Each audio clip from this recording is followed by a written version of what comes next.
할렐루야. 하나님 감사합니다. 귀한 말씀을 주심을 감사합니다. 부족한 종을 붙들어 주시고 성령의 기름 부으심으로 대언행으로 함께하사 주의 말씀을 바르게 증거할 수 있도록 도와주시옵소서. 말씀을 받는 모든 주의 백성들과 하나님의 사역자들에게 하나님의 영광이 넘치게 하시고 말씀을 그 배에 그 영광에 가득 채움으로 말씀의 영광으로 말씀의 영으로 승리의 기쁨을 누리게 하여 주시옵소서. 감사드리며 주 예수 그리스도 이름으로 기도드립나이다. 아멘. 할렐루야. 주님의 영광과 은총이 온 세계 열방 가운데 충만합니다. 감사와 찬양과 영광의 기쁨이 온 땅에 가득합니다. 능력의 주님을 찬양합니다. 우리 영 가운데 충만하게 임재하신 하나님을 경배합니다. 우리 드려지는 예배 가운데 전상의 찬양과 응답의 기쁨 넘치시기를 주님의 이름으로 축원합니다. 이 예배를 통해서 세상의 모든 더러움이, 죄악이, 말끔히 씻겨지기를 주님의 이름으로 축원합니다. 우리가 늘 주님의 영광을 생각하며 주님께 영광의 박수를 올려드릴 때 우리의 삶에 하나님의 영광과 천상의 기쁨의 찬송 소리가 울려 퍼집니다. 오늘 예배를 드리며 찬송과 말씀형으로 충만한 것이 우리에게 가장 큰 기쁨임을 깨달으시기를 바랍니다. 천상의 소리를 들으며 하나님의 은혜를 마음껏 누리시기를 주님의 이름으로 축원합니다. 세상에서는 사람들의 신음소리와 탄식이 끊이지 않고 있습니다. 절망의 몸부림과 영혼에 대한 갈망이 있습니다. 영원한 생명의 뭘 알지 못하는 백성들은 그들이 갇혀 있음에도 불구하고, 포로가 되어 있음에도 불구하고, 그들이 쇠사슬에 묶여 있음에도 불구하고 그 사실조차 깨닫지 못하고 있습니다. 그래서 영원한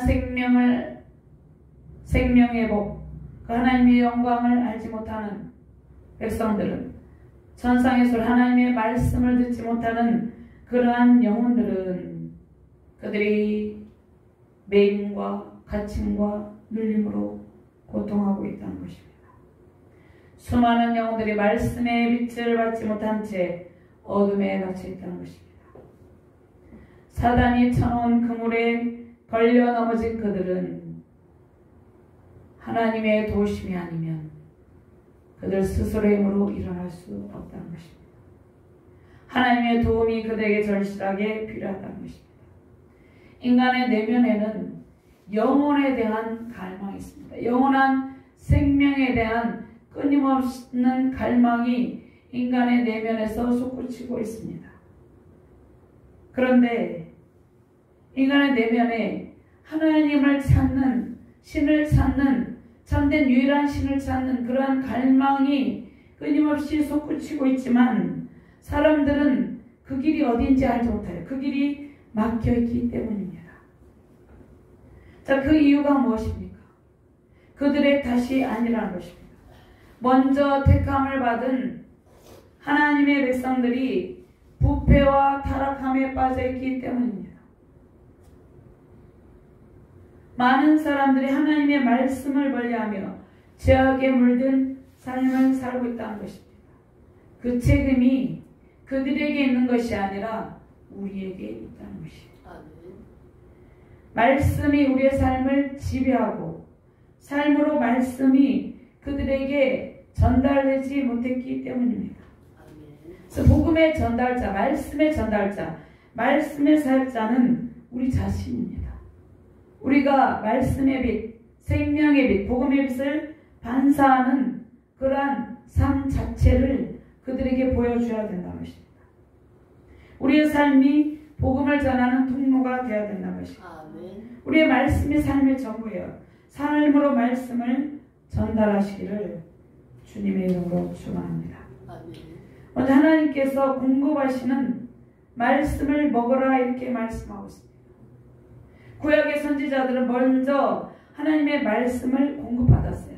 여호와의 말씀이 임하여 가라사대, 여호와의 말씀이 임하였습니다. 그들에게 먼저 하나님의 말씀을 공급받아서 그 말씀을 먹고 그 말씀을 배에 가득 채워서 그 말씀을 먹고 그 말씀을 백성들에게 전달했습니다. 그 말씀 무엇입니까? 그 말씀 가운데 있는 하나님의 뜻을 전달했어요. 그러면 우리가 성경의 말씀을 읽고 성경의 지식을 습득하는 것이 무엇입니까? 그것은 말씀을 공급받아서 하나님의 거룩한 성품이 우리의 삶에 말씀을 완전히 스며들어서 우리 인격에 스며드는 것, 그것이 성경 말씀을 읽고 연구하는 목적이라는 것입니다. 우리의 삶에 하나님의 거룩한 성품이 스며들어야 된다는 것입니다. 그렇게 우리가 주의 백성들에게, 또 연약한 주의 백성들에게, 또 예수 그리스도 믿지 않은 이들에게 거룩하신 하나님의 말씀을 증거할 수 있다는 것입니다. 1절에서 3절 말씀을 봉독합니다. 또 그가 내게 이르시되 인자야 너는 발견한 것을 먹어라. 나는 이 두루마리를 먹고 가서 이스라엘 족속에게 말하라 하시기로 내가 입을 벌리니 그가 그 두루마리를 내게 먹이시며 내게 이르시되 인자야 내가 내게 주는 이 두루마리를 내 배에 넣으며 내 창자에 채우라 하시기에 내가 먹으니 그것이 내 입에서 달기가 꿀 같더라. 아멘. 하나님께서 말씀을 먹으라 이렇게 말씀하고 있습니다. 제가 오래전에 기도 가운데 하나님께서 창세기를 받아 먹으라, 에스겔을 받아 먹으라, 자문을 받아 먹으라 계속 그렇게 하셔서 그때는 믿음이 어린 때가 돼서 무슨 말씀인지 잘 못 알아들었어요. 받아 먹으라. 하나님께서 이 발견한 것을 먹으라. 이 두루마리를 먹고 가서 이스라엘 족속에게 말하라 이렇게 하시죠. 입을 벌리니 그 두루마리를 내게 먹이시면 하나님께서 친히 또 먹여주십니다.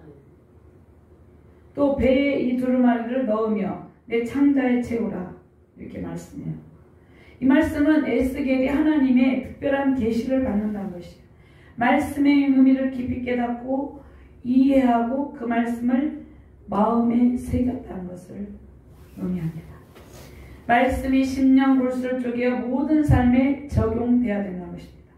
하나님의 말씀은 살아 운동력 있어 좌우에 날선 그 어떤 것보다도 예리하여 혼과 영과 관절과 골수를 찔러 쪼개기까지 하며 또 마음의 생각과 뜻을 감찰하나니. 히브리서 4장 10절 말씀입니다.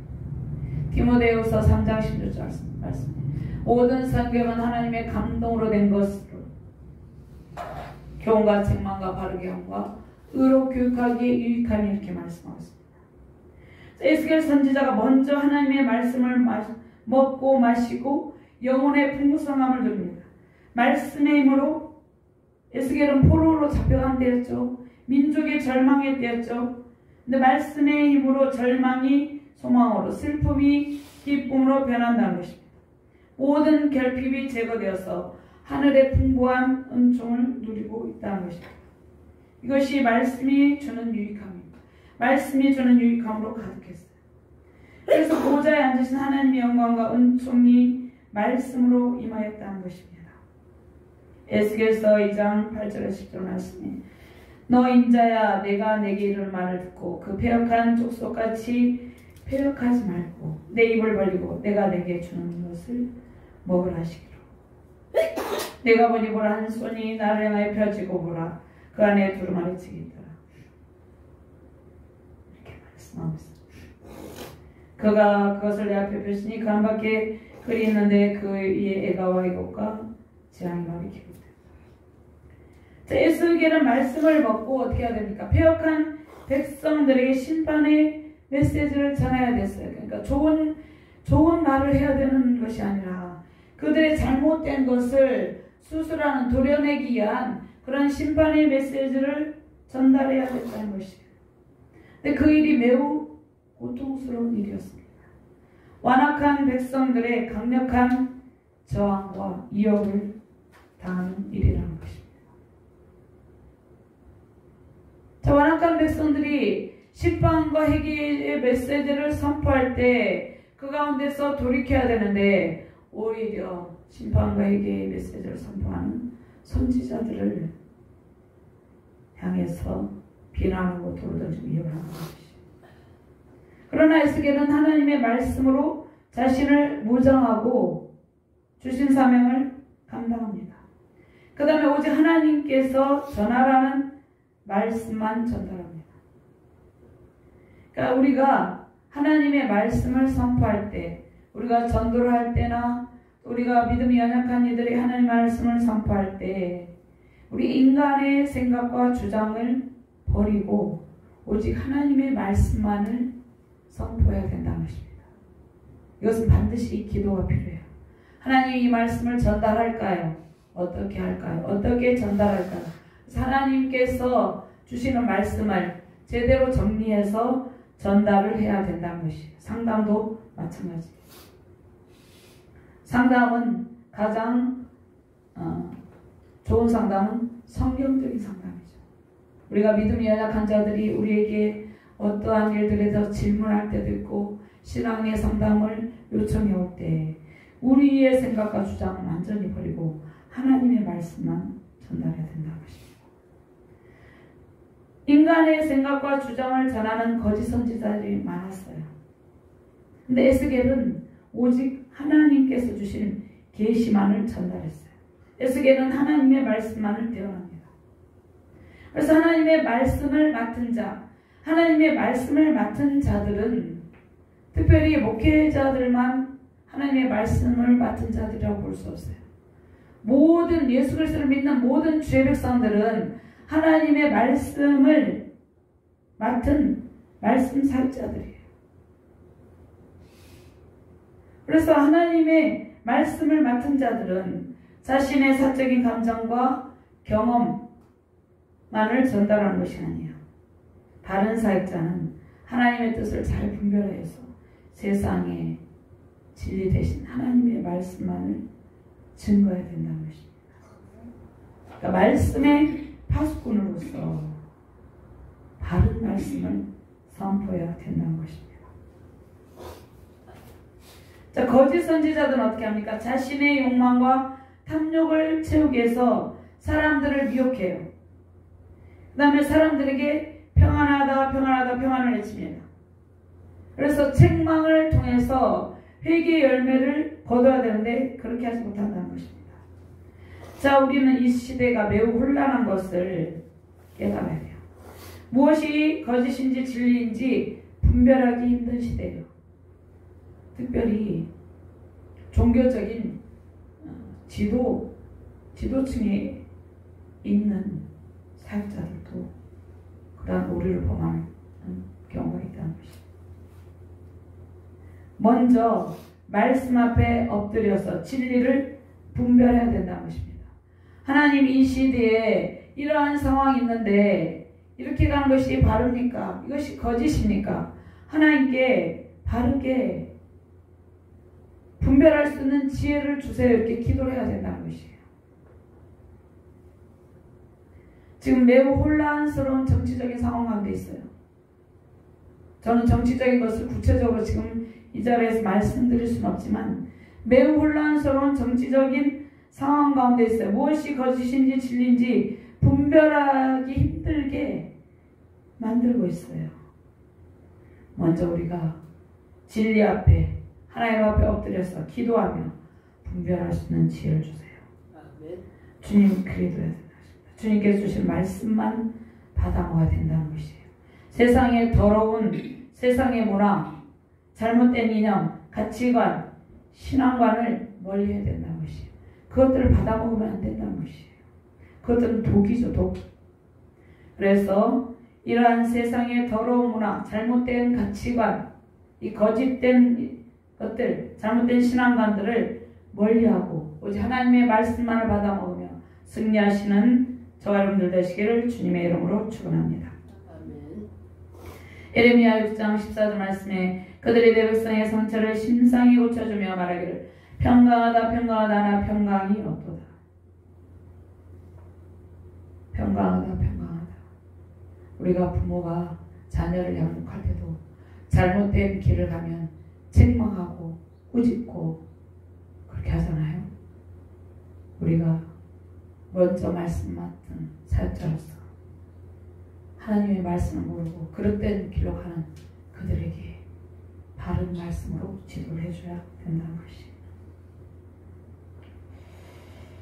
요한계시록 10장 8절에 10절 말씀이에요. 제가 9절에서 10절 말씀을 공부합니다. 내가 천사에게 나아가 작은 책을 달란즉 천사가 가로되 갖다 먹어버리라. 내 배에는 쓰나 내 입에는 꿀같이 달리라거늘 내가 천사의 손에서 작은 책을 갖다 먹어버리니 내 입에는 꿀같이 달아 먹은 후에 내 뱃속에 되더라. 우리가 하나님의 말씀을 받을 때 우리에게 우리가 그 마음을 말씀하고 찔림을 받는 말씀도 있고 또 달콤한 말씀도 있어요. 다 우리가 받아 먹어야 된다는 것이에요. 그래서 그 말씀이 쓴 말씀. 갑자기 생각나는데 우리가 예전에는 한약을 다릴 때 다르잖아요. 그러면 쓰잖아요. 그게 몸을 치료하는 좋은 약이 되잖아요. 하나님의 말씀이 우리의 심령골수를 찔러 쪼개기까지 수술할 때 고통스러울 수도 있어요. 그러나 그런 말씀도 받아 먹어야 된다는 것이에요. 발견한 것을 먹어라. 먹고 가서 말하라. 누구에게? 배역한 이스라엘 족속에게. 이렇게 말씀하고 있습니다. 에스겔이 발견한 것이 무엇입니까? 진리의 말씀, 생명의 말씀, 꿀송이보다 더 달콤한 말씀입니다. 말씀을 발견한 것은 에스겔의 영혼이 하나님을 향해 있었기 때문입니다. 그러니까 우리 영혼이 하나님을 향해 있어야 돼요. 늘 말씀을 받아 먹을 준비를 하고 있어야 된다는 것이에요. 말씀을 모르는 하나님의 명령에 에스겔은 순종합니다. 그러니까 세상에서 가장 소중한 보화를 발견하는 것은 하나님의 말씀을 발견하는 것이에요. 사람들이 진리의 말씀을 발견하지 못하는 까닭이 무엇입니까? 그들이 진리의 말씀에 그들의 시선이 머물러 있지 않아요. 세상의 요란한 소리에 귀를 기울입니다. 혼탁한 문화와 미혹의 영에 머물러 있어요. 그렇기 때문에 하나님의 말씀이 들어갈 자리가 없다는 것이에요. 시편 81편 9절에서 11절 말씀 찾아볼까요? 한번요.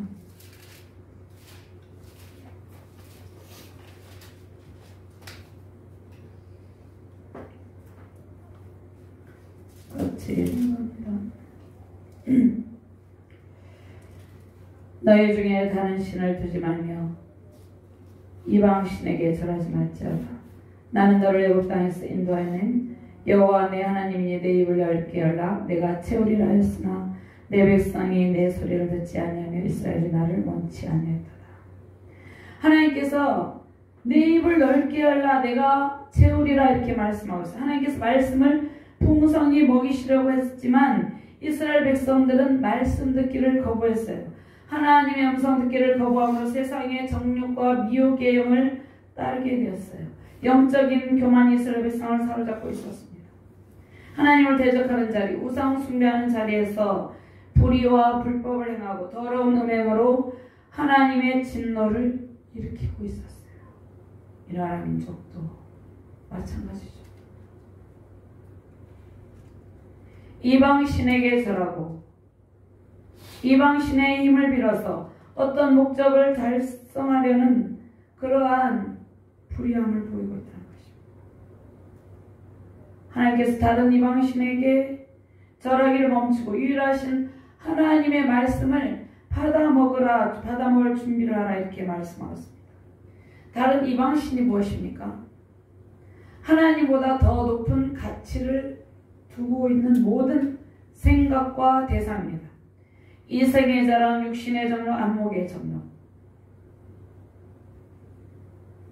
제가 이 말씀을 좀 해야 되나 참 고민했는데 요즘 사람들이 명품을 사기 위해서 줄을 서가지고 있죠.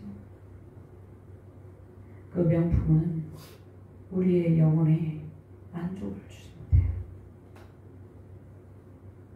우리 영혼에 만족을 주고 우리의 영혼에 풍성함을 주고 우리의 삶에 풍성함이 넘치게 한 것은 감사가 넘치게 찬송에 춤추는 찬송의 삶을 하나님의 영광과 찬송의 소리를 들으며 살 수 있는 길은 말씀으로 채우는 길밖에 없다는 것이에요. 다른 그 무엇으로 채울 수 없어요. 엄청나게 정말 많은 돈을 들여서 수십억의 집에 살고 있을지라도 그것은 우리에게 만족을 줄 수가 없다는 것이에요. 이것이 무엇입니까? 이생의 자랑, 육신의 정욕, 안목의 정욕이라는 것입니다. 이 모든 것들을 버려야 된다는 것이에요. 내 입을 열라, 내 입을 열라, 내가 채우리라. 말씀을 넣고 말씀으로 가득 채우라, 이렇게 말씀하셨습니다. 내면의 모든 정욕을 버려라. 세상의 자랑, 욕심, 교만 이런 것들을 다 버려라, 이렇게 말씀하셨습니다. 사도 바울은 모든 것을 배설물로 여겼어요. 세상의 이론으로 빠진 모든 것들을 버려라, 이렇게 말씀하셨습니다. 겸손히 말씀을 받는 자세가 중요합니다. 말씀을 받아 먹는다는 것은 예수 그리스도를 영접하고 그분 안에서 먹고 사는 일이에요. 우리의 모든 더러운 생각과 정욕을 십자가에 못 박고 그리스도와 함께 사는 일, 그것이 말씀을 받아 먹고 영혼에 채우는 일입니다. 빌립보서 3장 8절 말씀에 또한 모든 것을 해로 여기면 내 주 그리스도 예수를 아는 지식이 가장 고상하기 때문이라. 내가 그를 위하여 모든 것을 잃어버리고 배설물로 여기면 그리스도를 얻고, 그러니까 예수 그리스도를 얻는 것, 그것은 말씀으로 채우는 것이죠. 그래서 우리는 세상의 어떤 그러한 세상의 것들로 화려하게 치장을 하고 있는 그러한 것들을 볼 때 전혀 부러우지가 않다는 것입니다. 우리의 말씀이 가득하기 때문입니다. 주의 말씀의 맛이 내게 어찌 단죠. 내 입에 꿀보다 더 답니다. 이렇게 말씀하죠. 말씀이 우리의 심령 골수에 사무치게 새겨져야 한다, 이렇게 말씀하셨습니다. 그러니까 말씀이 온 영혼에 적용된 상태가 성령의 지배를 받는 상태예요. 성령에 충만한 상태가 말씀의 지배를 받는 상태라는 것입니다.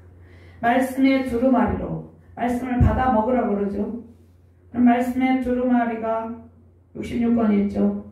성경 이 말씀을 구약 39권, 신약 27권 이 말씀의 두루마리로 우리의 내면의 영에 가득 채워야 된다는 것입니다. 아멘. 말씀의 두루마리로 가득 채우시기 바랍니다. 아멘. 하나님의 말씀으로 채워진 것은 말씀으로 충만하여서 거룩한 신 하나님의 성품을 세상에 나타낸 것이에요. 에스겔에게 하나님의 말씀이 충만하게 된 상태를 지금 의미하고 있어요. 에스겔 선지자는 그가 포로로 잡혀 있었지만 하나님의 말씀에 완전하게 사로잡혀 사역했어요. 그러니까 우리의 심령이 하나님의 말씀으로 가득한 상태가 성령으로 충만한 상태라는 것입니다. 성령의 충만함으로 사역하고 주신 사명을 감당해야 된다는 것입니다. 말씀으로 가득 채워주심으로 승리하시기를 주님의 이름으로 축원합니다. 아멘. 자, 우리에게 주신 사명이 뭐라고 그랬습니까? 배역한 족속에게 진리이신 예수님을 증거하는 일이에요. 배역한 족속. 근데 배역한 족속들은 저와 여러분과 불신자들과 믿음의 약한 자들 다 포함이 돼요. 아, 우리는 배역한 족속 아니구나. 그렇게 생각하면 우리 자신의 말씀이 적용이 안 됩니다. 그래서 모두에게 적용이 되죠. 그러니까 에스겔은 먼저 자신에게 적용하고 자신이 정말 말씀을 수절받고 그 말씀을 증거했죠. 풍부한 말씀의 강으로 수많은 영혼들을 주님께로 인도하는 저와 여러분들 되시기를 주님의 이름으로 축원합니다. 두 번째로 배역한 서민 이스라엘에게 하나님의 말씀이 선포됩니다. 4절과 중요하기 때문에 11절 말씀 같이 공부합니다. 그가 또 내게 이르시되 인자의 이스라엘 족속에 가서 내 말로 그들에게 보아라. 너를 언어가 다르거나 말이 어려운 백성에게 보내는 것이 아니요 이스라엘 족속에 보내는 것이라. 너를 언어가 다르거나 말이 어려워 내가 그들의 말을 알아듣지 못할 나라들에게 보내는 것이 아니니라. 내가 너를 그들에게 보냈다면 그들은 정녕 내 말을 들었으리라. 그러나 이스라엘 족속은 이마가 굽고 마음이 굳어 내 말을 듣고자 아니하리니 이는 내 말을 듣고자 아니함이니라. 보라 내가 그들의 얼굴을 마주보도록 내 얼굴을 굳게 하였고 그들의 이마를 마주보도록 내 이마를 굳게 하였으니 내 이마를 화석보다 굳은 금강석같이 하였으니 그들이 비록 반역하는 족속이라도 두려워하지 말며 그들의 얼굴을 무서워하지 말라 하시니라. 또 내게 이르시되 인자야 내가 내게 이른 모든 말을 나는 마음으로 받으며 귀로 듣고 사로잡힌 내 민족에게로 가서 그들이 듣든지 아니 듣든지 그들에게 구하여 이르기를 주 여호와의 말씀이 이러하시다 하라. 그래서 가장 중요한 것은 듣든지 아니 듣든지 하나님 말씀을 선포하라 이렇게 말씀하십니다. 아멘. 자, 선민 이스라엘 백성들은 하나님의 말씀을 받은 자들이죠. 근데 그들이 하나님을 멀리합니다. 이방인들보다 더 하나님의 마음을 아프게 했어요. 그래서 에스겔의 동족들은 하나님의 언약 백성인데 하나님을 배반합니다. 하나님을 거역합니다. 오히려 이방인들이 하나님의 말씀을 듣고 회개를 해요. 요나 선지자가 아수르 제국의 수도인 니느웨에 가서 심판과 회개를 선포했을 때 요나 선지자는 그 심판과 회개를 선포할 때 그의 마음속에 그들이 회개하기 원치 않았죠. 요나 선지자. 니느웨 사람들이 너무 악행을 많이 했기 때문에. 그런데 그들이 하나님의 말씀을 듣고 곧바로 회개합니다. 요나 선지자가 화를 내죠. 하나님께. 이럴 줄 알아요. 화를 냅니다. 그런데 하나님의 구원의 계획은 온 모든 배역한 족속 모든 족속에게 다 임하기를 원한다는 것입니다. 그것이 하나님의 사랑이에요. 그래서 니느웨가 심판과 회개를 선포했을 때 그들은 하나님의 말씀을 듣고 회개하죠. 하나님을 알지 못하는 이방인들보다 이스라엘 백성들이 더 완악했음을 지금 말씀하고 있습니다. 이방인들도 말씀을 듣고 회개하지만 완악한 이스라엘 백성들은 하나님께 매를 맞아요. 하나님께서 아수르를 또 바벨을 통해서 몽둥이와 막대기로 때리고 매주 심판에 불을 내릴 때까지 불순종한다는 것입니다. 에스겔 선지자는 강력한 장로한데도 불구하고 그럼에도 불구하고 담대하게 말씀을 선포합니다. 배역한 백성들에게 끊임없이 말씀을 선포하여 회개에 이르게 한 것이 에스겔 선지자의 사명이었기 때문입니다. 하나님께서는 한 사람도 잃어버리지 않고 구원의 은총을 누리게 하는 것이 하나님 아버지의 마음이죠. 택하신 백성들이 또 불순종할 때 어떻게 합니까? 징계하시고 사랑하시는 그 아들을 친히 징계하십니다. 그래서 매를 때려서라도 돌이게 하십니다. 그래서 그 완악하고 배역한 족속들을 보시며 하나님께서 마음 아파하시죠.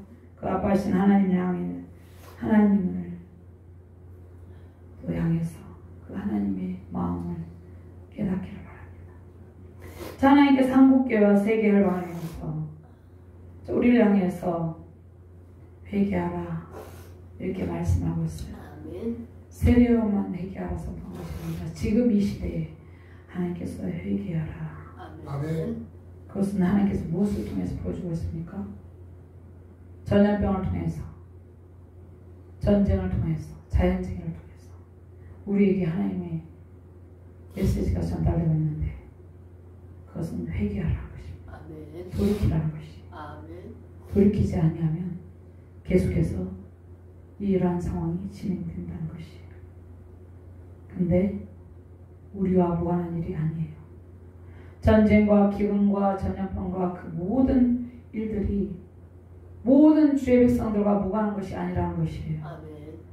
그래서 우리가 먼저 회개하고 분열과 다툼, 비난과 정죄와 판단 그만을 다 버려야 된다는 것입니다. 아멘. 어떠한 악을 행하는 자들 볼 때 그들을 긍휼히 여기고 기도해야 된다는 것이죠. 우리가 교권주의가 있습니다. 교파주의가 있습니다. 또 이념 전쟁으로 시간을 허비하고 있는 가운데 그러는 동안에 수많은 영혼들이 죽어가고 있어요. 교단끼리 또 서로 분쟁하기도 하고 또 정치적인 어떠한 이념 전쟁으로 수많은 시간을 소비하고 있습니다. 그런데 정작 돌봄을 받아야 될 영혼들이 돌봄을 받지 못하고 있다는 것이에요. 말씀으로 녹아진 저와 여러분들의 삶만이 이 세상을 변혁시킬 수 있습니다. 그 다음에 우리가 강력한 돌파 기도로 할 때 수많은 사단의 견고한 진들이 완전히 파쇄되고 사단의 견고한 적들의 수많은 적들이 무수히 많은 적들이 진을 치고 있죠. 그런데 우리의 강력한 돌파 기도로 선포 기도로 파쇄 기도로 그러한 사단의 견고한 진들이 악의 영들이 완전히 진멸된다는 것이죠. 우리가 그러한 기도와 말씀에 시간을 투자해야 된다는 것이에요. 다른 일에 시간을 투자할 시간이 없어요 지금. 그래서 비난과 정죄와 분쟁으로 에너지를 소모할 때가 아니라 가난하고 병들고 소외된 영혼들이 무엇을 찾고 있습니까? 하나님의 말씀을 찾고 있어요. 영혼의 갈급함에 목말라 있어요. 그들에게 돌봄이 필요해요. 회복이 필요합니다. 마음에 굳어진 백성들이 먼저 주님께 말씀으로 녹아져야 되죠. 마음이 굳어진 백성들은 누구입니까? 먼저 예수 그리스도를 믿는 저 여러분들이죠. 믿지 않는 사람들보다 더 완악한 심령이 되어서 도무지 하나님의 말씀을 듣지 아니하는 상태에 있다는 것이에요. 이 말씀이 2장 7절에서 9절 말씀에 그러나 이스라엘 족속은 이마가 곱고 마음이 굳어 내 말을 듣고자 아니하리니 이는 내 말을 듣고자 아니함이라. 보라 내가 그들의 얼굴을 마주보고 얼굴을 곱게 하였고 근데 그들이 비록 반역하는 족속이라 두려워하지 말며 그들의 얼굴을 무서워하지 말라 하신다. 이렇게 말씀하십니다. 우리가 무수히 많은 예배를 드리죠. 그런데 형식적인 예배와 아니란 신앙관에 사로잡혀 있으면 안 된다는 것이죠. 지금 이 시대의 형식적인 예배와 아니란 신앙관에 사로잡혀 있는 수많은 성도들과 목회자들이 누구입니까? 마음이 굳어서 하나님의 말씀을 듣지 않는 자들이라는 것입니다. 하나님께서 오늘 이 말씀을 통해서 먼저 우리가 말씀 앞에서 녹아지고 말씀 앞에서 우리가 하나님의 은혜를 깨닫고 그 말씀으로 무장하기를 원한다는 것입니다. 그 말씀을 붙들고 파쇄기도로 승리의 선포를 함으로 사단의 견고한 자들이 완전히 진멸되기를 주님의 이름으로 축원합니다. 세 번째로 하나님의 영광의 음성이 온 세상을 덮어줄 천상의 찬양과 권능으로 충만하라 이렇게 말씀을 하고 있습니다. 12절 말씀과 14절까지 넘어갑니다. 때에 주영이 나를 들어 올리시는데 내가 뒤에서 크게 울리는 소리를 들으니 찬송할지어다. 여호와 영광이 그의 처소부터 나오는도다 하니 이는 생물들의 날개가 서로 부딪히는 소리와 생물 곁에 바퀴의 소리라 크게 울리는 소리더라. 주영이 나를 들어 올려 데리고 가시는데 내가 근심하고 분한 마음으로 가니 여호와의 권능이 힘있게 나를 감동시키더라. 아멘. 에스겔 선지자는 성령의 감동으로 성령의 권능형으로 사역을 했습니다. 성령의 권능에 이끌려 사역 현장에 나가서 수많은 백성들에게 패역한 이스라엘 족속들에게 하나님의 말씀을 선포했습니다. 자, 눈물의 선지자가 누구입니까? 예레미야도 하나님의 심장을 품고 눈물로 살겠죠.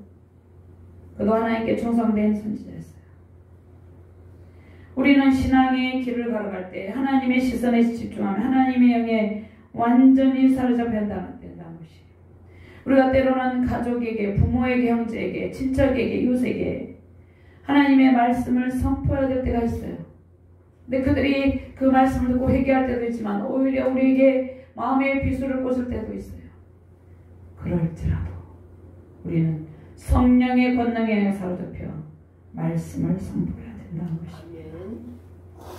말씀의 진리의 성령에 붙잡힌 사역이 우리 자신과 우리의 가정과 우리의 자녀, 세상을 변화시킨다는 것입니다. 변혁시킨다는 것입니다.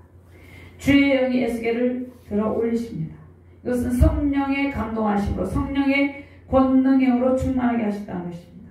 에스겔은 환상 중에 천상 에스겔로 하나님의 영광을 보았어요. 하나님의 영과 영광에 찬 음성을 들었어요.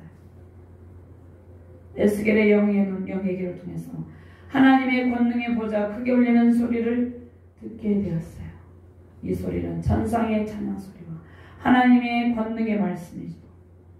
환상 중에 천상의 찬양 소리, 하나님의 천둥 소리 같은 소리를 들었습니다. 하나님의 영광을 찬양하는 찬양이, 하나님의 영광을 선포하는 말씀이 온 땅에 선포되기를 주님의 이름으로 축원합니다. 하나님의 영광 저수에서 울려 퍼지는 천상의 소리를 하나님께서 에스겔에게 들려주셨어요. 우리도 마찬가지죠. 이 백성은 내가 나를 위하여 지었나니 나의 영광을 찬송하게 하려 함이라. 우리가 하나님의 영광을 찬송하기 위해서 지어진 존재죠. 완전하신 하나님의 형상은 하나님의 사랑과 영광과 존귀로 가득하죠. 온 세상에 가득 차고 넘치는 그 하나님의 영광을 찬양하고 그 영광의 말씀을 선포하는 일이 예배라는 것입니다. 인간이 높임을 받고 인정받고 영광을 받는 것이 아니라 하나님의 충만한 영광에 압도되어 경배하는 일이 예배예요. 그래서 예배 가운데 저는 가능한 예화를 들지 않아요. 왜냐하면 하나님의 말씀만을 선포하기도 시간이 부족하기 때문이에요. 이 말씀 속에 그냥 예화가 다 있어요. 또 예화를 쓸 때도 있지만 하나님만이 영광을 받아야 되기 때문에 하나님만을 경배하는 시간이 되어야 된다는 것입니다. 하나님을 섬기는 백성들 모든 피조물들이 하나님의 영광을 찬양하며 기뻐하도록 우리가 하는 것이 예배라는 것이에요. 예배 가운데 말씀이 가장 중요한 요소죠. 아멘. 하나님께서 우리에게 가장 영광스러운 복을 내려주셨습니다. 그것은 영광의 찬송이 넘치고 말씀의 기름 부심이 성령의 권능에 감동되는 일입니다. 죄악으로 신음하는 세상에 영광의 말씀을 선포하며 영광의 찬송이 넘치게 하는 일이 우리의 사명입니다. 아멘. 모든 패역한 족속이 다 얘기하며 주님 앞에 엎드려 경배하는 놀라운 구원의 은총이 임하시기를 주님의 이름으로 축원합니다. 우리의 가정과 세우신 교회 민족 세계 열방에 하나님의 영광과 권능으로 전상의 찬양과 권능의 말씀에 강물이 넘치시기를 주님의 이름으로 축원합니다. 하나님 감사합니다. 귀한 말씀 주심을 감사합니다. 우리의 영 가운데 천상의 찬양 소리가 말씀의 강력한 능력이 선포되게 해주심을 감사합니다. 하나님의 영광이 우리의 삶과 우리의 가정과 세우신 교회와 세계 열방과 민족 가운데 가득 차고 넘치게 해주심을 감사합니다. 감사드리며 주 예수 그리스도 이름으로 기도드리옵나이다. 아멘.